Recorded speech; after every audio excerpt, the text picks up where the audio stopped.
Pokemon Legends ZA is actually a direct sequel to the Pokemon X and Y games that were released way back in 2013. Taking place 5 years after those games, you are a traveling visitor to the city of Lumiose. In the events following, you learn and become a part of the Z to A Royale, a tournament to find the best trainers in the city by having them battle in ranked matches, like it's a round of online Street Fighter or better yet, Pokken tournament. However, that's not the only thing that's happening. Wild Pokemon have been posting up in the city recently, and in order to handle the situation, wild zones have been constructed all over to try and contain them, much to the glee or chagrin of the townspeople.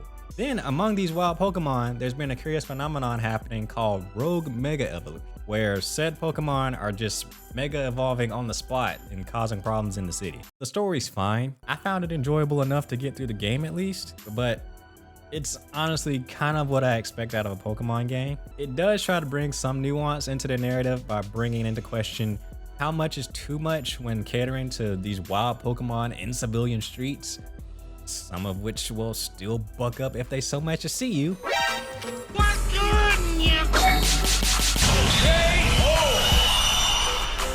But it doesn't really follow through on this plot thread, nor a couple others for that matter. Some things are introduced and never resolved, or just concluded off screen. And I also question the decision to give me dialogue choices, if they're gonna give me the same answer, or it's just gonna end in the same result. And then we gotta talk about the elephant in the room. We still have no voice acting, which that in and of itself isn't a bad thing, except when you put so much effort into making all the cutscenes so cinematic and animated that the silence really sticks out.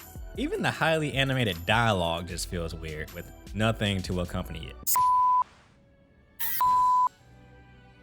See how much better that is? That aside, it is nice to revisit this world and catch up with a few characters that we either left hanging or that we didn't even give a second thought to originally. And while it's not quite the Pokemon Z that we never got, it's a decent jump back through this region.